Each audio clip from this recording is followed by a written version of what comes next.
Inshuti zacu aho muherereye hose mu birere bine by'isi, amahoro y'Imana nabane namwe. Dusuhuje abanyarwanda mwese turi kumwe muri iki gihugu cy'u Rwanda, Imana ibarebe neza ibahe umugisha. Dusuhuje abagabo n'abagore, dusuhuje abahungu n'abakobwa, dusuhuje abasaza n'abakecuru mudukunda, amahoro y'Imana nabane namwe. Nitwa Irivuzimana Isaie, mfite ishyaka ryo kuganira namwe ijambo ry'Imana. Hanyuma ntatinze reka dusenga Imana, hanyuma tuganire kuri topic nziza cyane ivuga ngo ese koko dufite Imana? Yemwe bantu munkurikiye, ese koko dufite Imana? Ese ufite Imana? Ese ni ibihe bimenyetso biranga umuntu ufite Imana muri we? Ese ni ibiki biba mu gihe ahantu hari Imana? Tega amatwi tuganire. Mbibutsa gukora subscribe, share na comment na like kugira ngo dukomeze dushigikirane impande zose. Ugize neza mwami Yesu Kristo. Uyu muntu ugiye ufunguye iki kiganiro, turamusenge ngo ahabwe umugisha nawe kandi ijambo ryawe rimugireho ububasha mu izina rya Yesu. Amen. Dusome ijambo ry'Imana kuko byose byaremwe n'ijambo. Bwana asifiwe sana. Ijambo ry'Imana tugiye gusoma turarisanga mu gitabo cyo Gutegeka kwa kabiri, turasoma ibice byaho 4. Gutegeka kwa kabiri ibice byaho 4. Twihute fata Bibiliya yawe dusome ijambo ry'Imana dusanga mu Gutegeka kwa kabiri ibice byaho 4, turasoma umurongo waho wa 7. Harimo ijambo rivuze ngo mbese hari ishyanga rikomeye rifite Imana iriri hafi nk'uko Imana yacu ituba hafi iyo tuyambaje? Mbese hari ishyanga rikomeye rifite Imana iriri hafi nk'uko Uwiteka Imana yacu ituba hafi iyo tuyambaje? Ese dufite Imana? Hari abaririmbyi baririmba ngo Imana yacu irakomeye cyane, ikora imirimo ikagaragara, sinyibigirwamana bitavuga ntibyumve. Imana yacu irakomeye, dufite Imana itabara bayo, iyo dusenze iratwumva. Abo bantu bose ni abahamya by'uko bagiye basenga Imana yabo bakavuga ko bafite Imana. Ese koko Imana irahari? Mukristo nkurikiranye, Imana irahari? Musore, mukobwa, mugabo, mugore, mukecuru, musaza, ufite Imana? Dusome Abafilipi 2:5. Fata Bibiliya dusome Abafilipi ibice byaho 2 n'umurongo wa 5. Havuze gute? Haravuze ngo mugire wa mutima wari muri Kristo Yesu. Amen. Dusubiremo, mugire wa mutima wari muri Kristo Yesu. Amen. Muntu nkurikiranye, tugiye kuganira ku ijambo rivuga ngo ese koko njyewe runaka, wenda nitangiyeho urugero, njyewe Isaie, ese mfite Imana? Baroko bene data mu nkurikiranye, Imana yo irahari kandi n'imirimo yayo ikora, nta kinego na kimwe ifite, irakora ikabigaragaza. Imana irahari. Nsubiremo iri jambo, Imana yo irahari, ariko njyewe nawe dufite Imana muri twe. Ese Imana muri twe irahari? Mwihangane gato. Imana turayifite, turi ishyanga ryarobanuwe mu yandi mashyanga. None se washyanga ko nanjye ndi irindi shyanga, nawe Isaie washyanga, nawe runaka washyanga, koko ufite Imana ikuba hafi? Ese ufite Imana ikugenga? Ufite Imana ikurimo? Ese ni ibihe bimenyetso biranga umuntu ufite Imana muri we? Tugiye kuganira ku bintu 5 biranga umuntu ufite Imana muri we. Icya mbere kiranga umuntu ufite Imana muri we ni uko yuzuyemo urukundo rw'Imana muri we. Yuzuyemo iki? Urukundo. Akunda abandi, akunda abandi. Yohana ubutumwa bwiza igice cya 13 umurongo wa 34 harimo ijambo Yesu yavuze.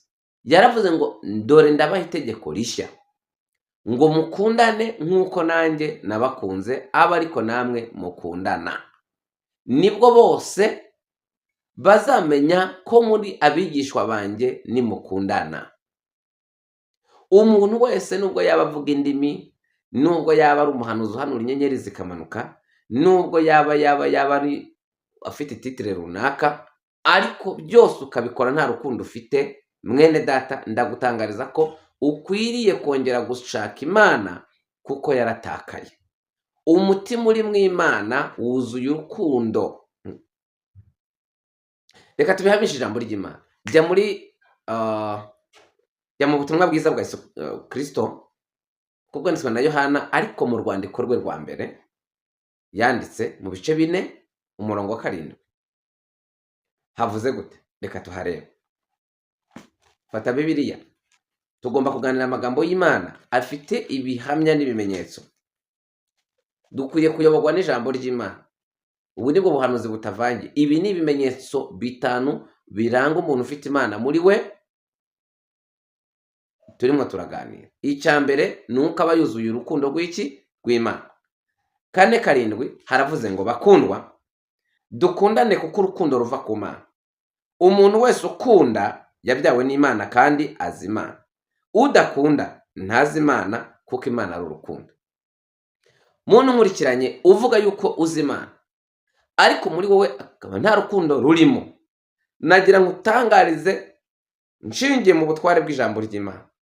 Ntabwo uzi Imana, ntabwo uri n'umwana w'Imana, kuko abana b'Imana bose barakunda. Uwabyawe n'Imana wese arakunda, kuko urukundo rw'Imana ruri muri we. Kandi Imana niyo yagaragaje urukundo. Yaravuze ngo simwe mwabanje kunkunda, ahubwo ni njye wabanje kubakunda.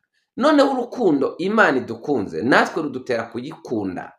Urukundo Imana iduhaye rutuma dukunda tuyikunda, rugaragarira mu kuba dukunda bene data. Dusome. Fata Bibiliya kuri icyo gice nyine twari turiho, dusome umurongo wa 11. Haravuze ngo bakundwa, ubwo Imana yadukunze icyo, natwe dukwiriye gukundana. Impamvu ku murongo wa 12 haravuga ngo uhereye kera kose ntihigeze kubaho umuntu wabonye Imana. Nyamara nidukundana Imana iguma muri twe. Twavuga ngo amen. Nidukundana Imana izaguma muri twe. Ariko umuntu usenga, uririmba, ukora umurimo w'Imana mu buryo butandukanye, ariko muri wowe kumva nta rukundo gifite, Imana ntikiri muri wowe. Wapi?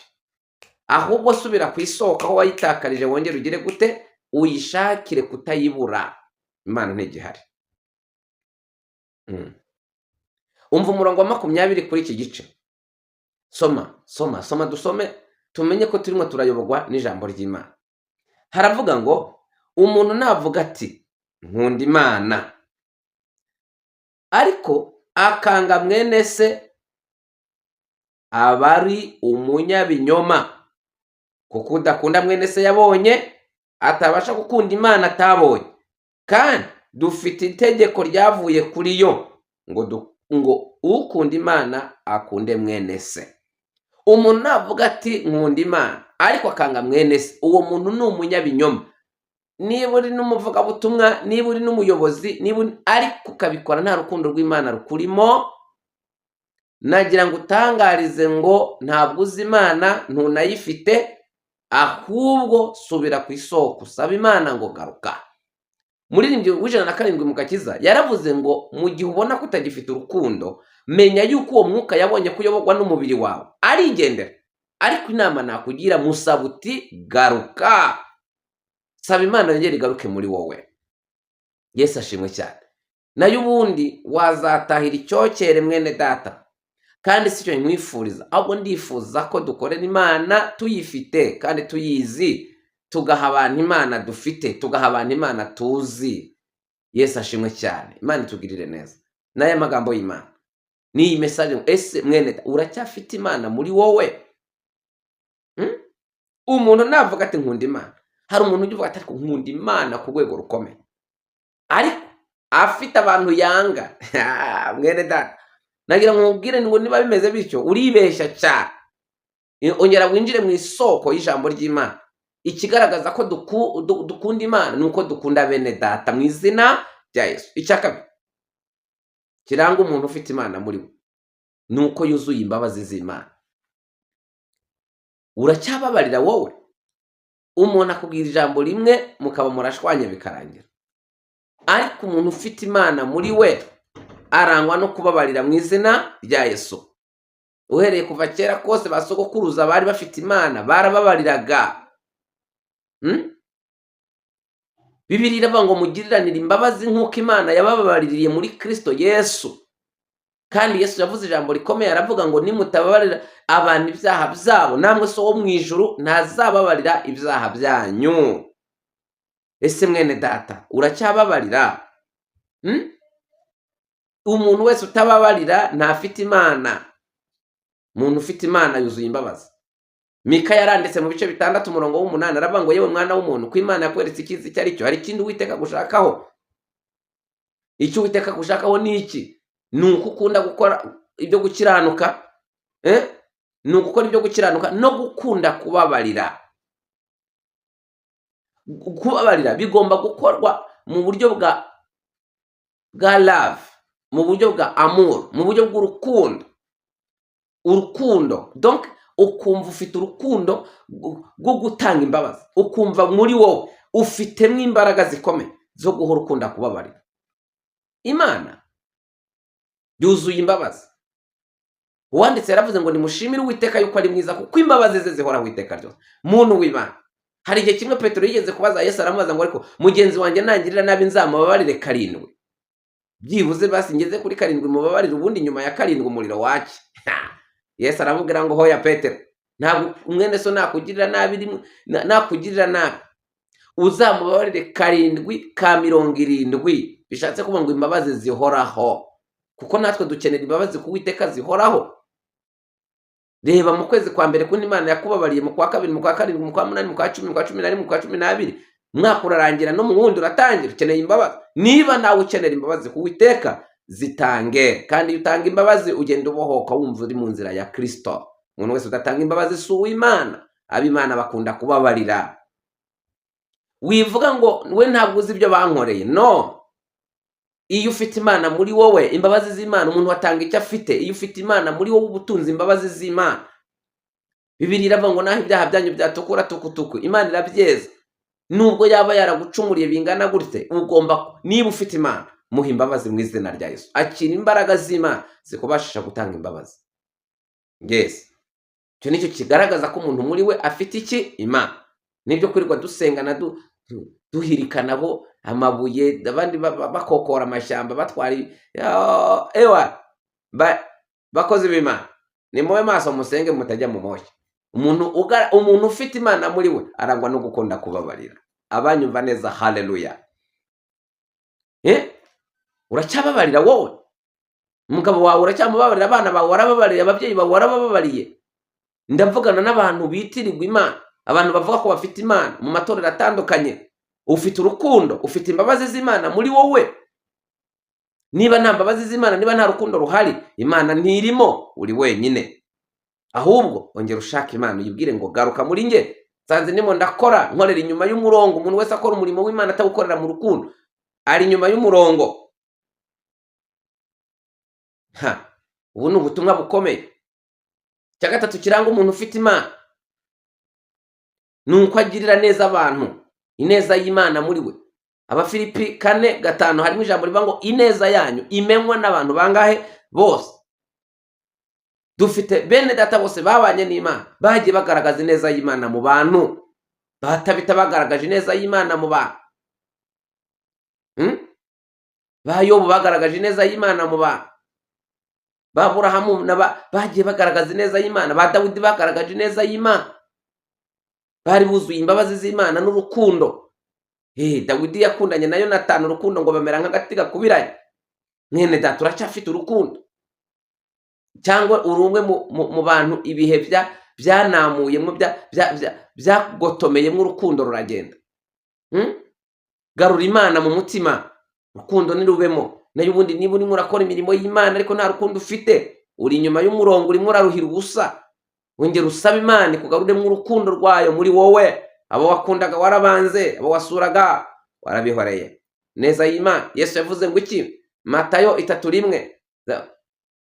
Kamere kuri 3:4 harimo ijambo rivuga ngo Yesu azarobanura abantu nk'uko umwungeri arobanura intama mu ihene, intama azazishira iburyo bwe, ihene azishire ibumoso bwe. Ngo maze azabwira abari iburyo bwe ngo nimuze abo data yahaye umugisha, muraga ubwami bwabatunganyirijwe uhereye ku kuremwa kw'isi. Nari ndwaye muza kundeba, nari nshonje murangaburira, nari nambaye ubusa muranyambika. Ineza y'Imana mu bantu. Ngo abakiranutsi bazabaza Yesu ngo twakubonye ryari uri mu nzu y'imbohe tuza kugusura. Bantu mutagisurana, nagira mbabwire ngo twatakaje umwimerere w'agakiza. Ubaza umuntu ngo ese atuye he mwene so, muririmbana musengana, ntamenya aho atuye, yanarwara ntabone umugeraho. My dear, turi he? Ineza y'Imana iri he? Bibiliya iravuga ngo ineza yacu imenywa n'abantu bose, umwami wacu ari bugufi. Ko Yesu aje aragusangana ineza y'Imana ikikurimo. Bibiliya iravuga ngo kugira neza no kugira ubuntu ntimukabyibagirwe. Hari bamwe babikoze batazi ko babikoreye abamarayika. Imana itugirire neza, mucumbikire abashyitsi. Neza yacu imenywa n'abantu bose. Kera umurokore niwe wahungirwagaho, none ubu ngubu bisigaye ari ikibazo. Twatakaje indangagaciro z'ubumana muri twe. Garura Imana muri wowe mu izina rya Yesu. Icya kane kiranga umuntu ufite Imana muri we, arangwa no kwihanganira abantu kugira ngo adacogora. Wakoreye abantu neza bakwitura inabi, ibyo byagucogoza, ariko wicogora ihangane. Na Yesu niko bamumereye, ariko yarashindiriye arakomeza, yaravanshije akomeza imbere kugeza ageze ku ntego. Abagalatiya 6:9 kugeza ku 10 harimo ijambo rivuga ngo twe gucogorera gukora neza, kuko igihe nigisohora tuzasarura nitutagwa iki? Isari. Nuko tugirire bose neza, ariko cyane cyane ab'inzu y'abizera. Bantu mutakigira neza, umuntu akambara umwenda umwe kawuzana muri repetition, mu mibyizi, mu masengesho, mu mibyizi no ku cyumweru, kongera mukagaruka no mu mahugurwa no mu masengesho atandukanye, ukabona umuntu yambaye. We, ineza y'Imana yagiye he? Ko umuntu yabonaga undi yambaye akenda gashaje, undi agahita avuga ati ngwino mwene data, kandi akabikora mu ibanga mu neza y'Imana. Mukwiriye guhagararira Imana mu izina rya Yesu. Bantu munkurikiranye, muhagararira Imana, muhagararira Imana. Niba ufite icyo urushije mugenzi wawe muhereze. Bibiliya ngo abanyetorero ba kera basangiraga ibyabo, nta mukene wababagamo. Ariko muri iyi minsi yo kugira ngo umuntu agukemurire ikibazo arakubwira ngo upfukama ngo usengere ngo Imana yangabuye nawe izakugaburira, akavuga ngo genda amahoro. Ayo masengesho ntabwo ni ikizira kuwiteka, nuko Imana yihangana, nayo ubundi yaguhanira ku biganza wamurambitseho. Imana tugirire neza. Icyo ushoboye ugikore, icyo udashoboye ugihamagarira Imana. Muranyumvise bene data? Icyo ushoboye ugikore. Imana turinde kuba indyarya, Imana turinde kwigira shyashya. Imana ishoboze ngo kuza mu materaniro. Imana yaguhaye ubuzima buzima, ufite amaguru mazima, ufite amaso areba, abana ni bazima, ntabwo uri mu bitaro nturi. Imana irashaka ukundi kuntu igushoboza ari ukuhe? Jya mu materaniro uri muzima, ufite amafaranga yo gutega moto, simbuka, jya mu materaniro, jya muri repetition, mukore. Kuko iyo tugiye gukora ibyacu ntiturinda gusenga ngo Imana idushoboze. Hari ibyo tugomba, ubundi ibintu Imana idushoboza ni ibyo twebwe tudashoboye. Icyo dushoboye tugikore. Iyo warwaye uramenya ngo ngomba kujya kwa muganga, guhaguruka ukagenda, ntabwo urinda gusenga. Niba ari umutwe ugura mu muti w'umutwe muri farumasi, uhita ugenda, ntibisaba kubanza gusenga yibiri. Iyo ibiryo byahiye bisaba ko ufite apeti ukarya ushonje, ntibisaba kubanza kuvuga ati Imana nshoboza kurya. No, ibyo mushoboye mubikore, ibyo mudashoboye mubihamagarire Uwiteka. Abanyumvise muvuge ngo amen. Imana itugirire neza. Mwihanganira abantu bene data, mwe gucogorera gukora neza, umwami wacu ari bugufi. neza yacu imenywe n'abantu bose. Yesu yavuze ngo nidukundana abantu bose bazabimenya, ngo nibyo bazamenyeraho ko turi abigishwa be, ngo nidukundana. Urukundo rw'Imana ruracyakurimo? Ese uracyababarira mwene data? Ese uracyagira ineza mubera? Twe gucogora gukora neza, ihangane. Niba warakoze neza bakakwitura inabi, na Yesu niko bamumereye. Niba tumukurikiye, uwaba atinyutse ibyago byose naze akurikira umwami Yesu. Niba barakwituye inabi baramaze, ariko wowe ushinzwe gukora neza ku manywa na nijoro kandi udacogora. Niba waracogoye ukavuga ngo ntabwo nzongera kugirira neza abantu, waraguye. Saba Imana yongere kubyutse muri icyo kibaya urimo. Nagiye kubwiriza ahantu masanga umuntu yacogojwe nuko abantu bamubwiye ngo aribonekeza, ngo niba utanga imyenda, ngo niba ugaburira imfubyi, ngo niba wambika abapfakazi, ngo gutya na gutya, biramucogoza. Ayo magambo ushobora kuba warahuye nayo, yarenge. Kora umurimo, kuko imirimo ya nyuma niyo izahesha agaciro iya mbere. Imana iguhe umugisha kuko unyumvise. Hagurukira mu mbaraga usubire ku murimo Imana yaguhaye. Ugira ubuntu abugirane umwete, uhanura ahanurane umwete. Musubire ku mirimo yanyu. Bahanuzi mwahagaritse guhanura ngo mutewe ngo n'intambara mwagiriyemwo, mwanze kwihanganira abaturage. Si Imana yabahaye konje, nimwe mwayihaye. Kandi umwami Yesu araza vuba. Muririmbyi yararimbye aravuga ngo igihe cy'isarura gishize abakozi bose bazataha, kandi umwami wabo azababwira, azabakira ababwire ngo mwakoze neza. Ese uracyari mu murimo? Haguruka, ndabakanguye. Mwuka Wera bakanguriye muri nge mu izina rya Yesu Kristo. Mukanguke. Baririmbyi mwacogoye muri he? Bavuga butumwa mwaparitse muri he? Ese uzabwira Yesu ngo nagize intambara ngo mbivamo, ngo sinongera kuvuga ubutumwa? Izo motifu zanyu muzikura imbere y'Imana. Muhaguruke mukore, mwihanganira abantu. Niko bamumereye. Ariko ntiyacogoye, yakomeje kugeza ageze ku ntego. Imana ibahe umugisha mu izina rya Yesu ko munkurikiranye, kandi mukamugiye kubyuka mugakorera Imana, kuko igihe cy'isarura kirashize. Igihe cy'isarura kirashize, umwami araza vuba kandi azanye ingororano kugira ngo agororere umuntu wese bikoranye n'ibyo yakoze. Watangiye utanga icya 10, none usigaye warumvise andi majwi akubwira ngo gutanga icya 10 sibyo. Watangaga amaturo y'ishimwe mu nzu y'Imana ugahigurira Imana imihigo, none mwarabiparitse. Ngo abantu, ese mwakoreraga abantu cyangwa mwakoreraga Uwiteka? Muhaguruke mu izina rya Yesu. Mwuka Wera arabahagurukije, Mwuka Wera arabantumyeho. Nimuhaguruke mukorera Imana. Cya gatanu kiranga umuntu ufite Imana muri we, arangwa no kwicisha bugufi. Mugire wa mutima wari muri Kristo Yesu, ngo yabonye ko guhwana n'Imana atari ikintu cyo kugundirwa. Yambara akamero k'umuntu yicisha bugufi. Muntu ufite ibintu byatumye wishira hejuru. Bibiliya iravuga ngo uwicisha bugufi Imana izamushira hejuru, ariko uwishira hejuru azacishwa bugufi. Ndabasaba mu izina rya Yesu Kristo, mugende mwicishije bugufi. Muri munsi y'ukuboko kw'Imana. Abatunzi muce bugufi. Bantu mwize mufite amashuri, banyabyubahiro mutandukanye, mwicishe bugufi, kuko hejuru yacu twese hari Imana idukontorora. Hari abantu basuzuguza abandi icyubahiro bahawe, ariko nubikora gutyo nawe umenye ko ejo bundi mu ijuru hari Imana izakora ikintu gikomeye ku buzima bwawe. Nebukadinezari yanze kwicisha bugufi imbere y'Imana. Yari umwami, yari umuperezida ukomeye, twari ibihugu byinshi, ariko Imana imukora ku bwonko gatoya. Ava mu bantu, amara imyaka 7 ari kurisha mu ishyamba, kandi ingoma ntabwo yagize ikibazo. Nagira ngo nkubwire ngo wowe Imana yagukuraho kandi ubuzima bugakomeza. Niba ushaka kurya iby'Imana neza utuje, icishe bugufi. Mwabatunzi mwe mwicishe bugufi, mukorere Uwiteka mwicishije bugufi. Mubane n'abantu bose amahoro. Aboroheje mubane, n'abakomeye mubane. Mubane n'Imana. Mwe gusuzuguza abantu ubutunzi bwanyu Imana yabahaye, kuko iyo yabahaye niyo yabimye. Ubwo ni ubutumwa mbatumweho. Bantu mutagikorera Imana neza, musigaye mukorera Imana mwabishizemo ubwibone. Muhagarikira aho ngaho, mukorera Imana niba afitiye ingororano mu izina rya Yesu. Ubuntu bw'Imana bubane nawe. Ndijwi ry'uranguruye. Niba ubutumwa hari icyo bukuyemo, bwoherereze bagenzi bawe. Niba ushaka kumpa ibitekerezo no kuntera inkunga mu buryo bwose kugira ngo ubutumwa bwiza bukomeze kwamamazwa hose, mpamagara kuri 078 17 10 11 6, 078 17 10 11 6. Imana ihoraho ibarebe neza.